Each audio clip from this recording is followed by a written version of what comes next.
Hey guys, my name's Brandon. I'm here with Patrick, Joey, and Madison, and we are filming this week's Weekly Reflections, and we're coming to you from a local sober living, Stone Valley Recovery. They've been gracious enough to allow us to use their facilities, and we want to thank them for that. First reading, The Only Requirement, August the 30th. At one time, every AA group had many membership rules. Everybody was scared witless that something or somebody would capsize that boat. The total list was a mile long. If all those rules had been in effect everywhere, nobody could have possibly joined AA at all. 12 Steps and 12 Traditions, page 139 and 140. I'm grateful that the third tradition only requires of me a desire to stop drinking. I had been breaking promises for years. In the fellowship, I didn't have to make promises. I didn't have to concentrate. It only required my attending one meeting in a foggy condition to know that I was home. I didn't have to pledge undying love. Here, strangers hugged me. It gets better, they said, and one day at a time you can do it. They were no longer strangers but caring friends. I asked God to help me reach out to people desiring sobriety and to please keep me grateful. I came into AA and I knew that I was home. And I did pretend to be sober, right? And I didn't know that I had any plan of actually getting sober.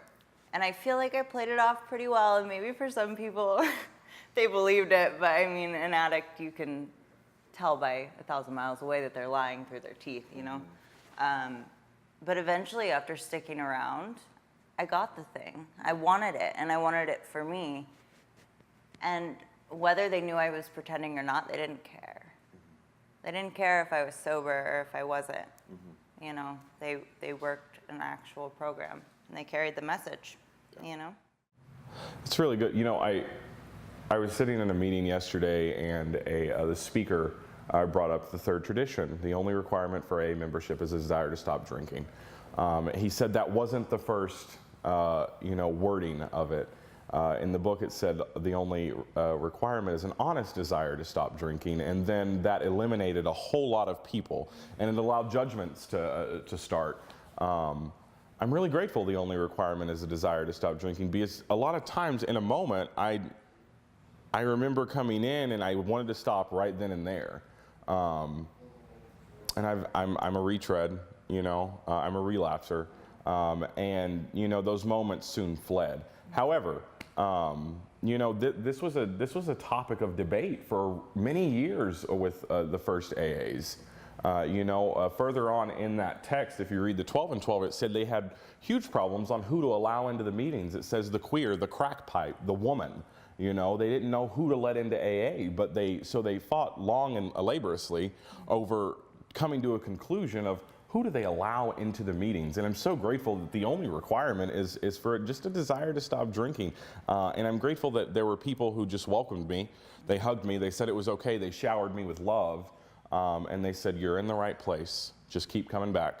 That's all you got to do is keep coming back. And then they showed me how to live. I think once we start to put so many requirements on, what you have to do to get in these rooms and then stay in these rooms, then it presents such a problem and we're limited to the people that we can help. Obviously, we've grown exponentially. There's so many AAs all over the world, and it's transcended so many different socioeconomic groups. It's transcended cultures, and it's become this movement, if you will, that's really taken the world by storm, but in such this subtle way. But it's allowed people like us to really recover, and that's what I'm really grateful for. It's a disease of the mind, right? Yeah. So if we place all these rules, it's kind of like placing a moral compass. Okay, maybe this isn't right, maybe this person doesn't fit, and so on and so forth, and it's like it completely eliminates the fact that we don't know why we're sober. I mean, we became willing to do the work. Why? How? Yeah. I don't know. Because my thoughts are fleeting and I want it one minute, the other moment I'm doing drugs or drinking alcohol. So, well, I went in only because I wanted to be shown how to stop drinking. I had no disease of the mind. I only had what they would call the allergy. I just wanted that to go away. I'm perfectly fine everywhere else. I'm good. I'm of sane mind. I didn't want your love. I didn't want to be accepted by this group. And I realized, I mean, it's funny they say promises, but in a different, like me making promises. No, the program ended up making promises to me. And whether it was early on when I set out to attempt to say, no, I don't know that those promises are going to come true, prove it. Then I did work, and they came true, whether or not I wanted to believe it or not, but eventually it proved itself to me, just through the people in the room, the program itself, the work that I put in, and being able to find a higher power. Certainly not a promise that I thought was going to come true for me, and it was there. And I can't fight it, debate it, or anything anymore. I mean, sure, the allergy is still in there. I'm sure if something entered my body, it was funny because that's the one thing that I know doesn't necessarily go away, but the disease of the mind is what is actually being, dare I say, in remission. It's a different perspective that I have, which is the rocketed into the fourth dimension. That promise itself is just a different perception for me about how I go about life and who's attempting to, in my eyes, harm me. Because before I thought it was everybody, me against the world, and I had been keeping score. Now I realize it's just even. We're all playing a game, uber competitive, but we're all playing a game that we're not keeping score. Really, it's how many people can I help now? I think that for me it was important to have like that leniency of like you're gonna either do what's suggested or you're gonna keep getting what you're getting. Because when I came in, I'm the same way. I know what's best for me. You know what I mean? I'm too. Yeah, pretty much. And it was ironic for me. It was like it's like first, I'm like, I'm too sick. And I'm too broken to be fixed. You guys can't fix me. You know what I mean? Like I'm better at getting loaded than you are, basically, and I'm way too far along. But the reality is that with the people in the program doing what they're supposed to do, loving me for just where I was at in life, you know what I mean? That actually kept me coming back. You know what I mean? That kept me coming back, and they showed me how to actually give that back. You know what I mean? Because when I came in, being that person that was kind of hard to interact with in general, because I know what's best, all this stuff like that. I know what's right for me, all that stuff. Like, I also didn't even believe in the promises. I was skeptical of what this program had to offer for the simple fact that, I didn't watch it happen in you guys. I came in and it had already happened with you guys, and you guys just talked about it. So I'm like, I don't know about all that. I got to see it for my own self, but. It's weird. It's weird coming in that foggy condition like this reading talks about. You know what I mean? Because I remember coming in, and I remember it being such a hard thing for me to grasp that this is gonna work for me. This is gonna work for me. But with the love that you guys showed me, it kept me going. And I'm also a retread.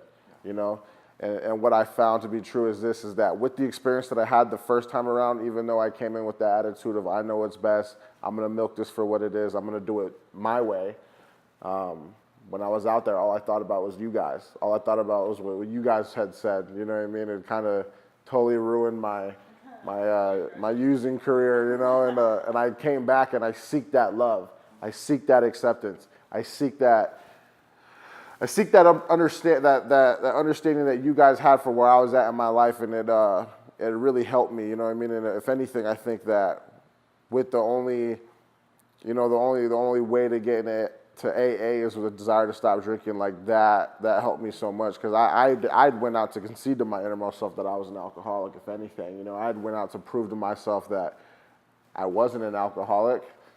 I tested those waters. I almost drowned doing it, and I came back for you guys to, to see if this whole thing was real. But the reality is that everybody who had crossed my path, who knew about me, they reached out. They reached out when I was gone, and it's like that's what it's about. It's not just about doing it inside a room where we're supposed to do it. It's about doing it outside the room where we're supposed to do it. That's what it's about. It's about helping others, and you guys did that for me. And it's just interesting to me how things change.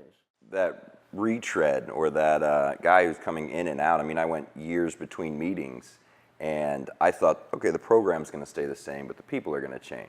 But a couple times you go back in, and those same people are there to embrace you at the door. I didn't want your hug, But just like the first time, like, no, I'm good. But that's really another part, and being, going in and out, having the same guy was there, even if I was in a different geographic location. There was still that guy or those men that would come and embrace me and say, hey, man, welcome, and you're in the right spot. And it's just like, oh, so this may work for them. Let me see. I'll give it a shot, but it opened me up enough. But again, I mean, that desire to stop drinking, that's all I wanted. So it got me into the rooms. It walked me in there, and it slowly but surely started to prove itself. I don't know if you've heard something that strikes a chord with you, but if you're seeking help for you or your loved one, you can always reach out to us at detox-to-rehab.com. There's a lot of resources on there. Call the hotline, reach out if you need any help, and you can always join us next week for more fun stuff.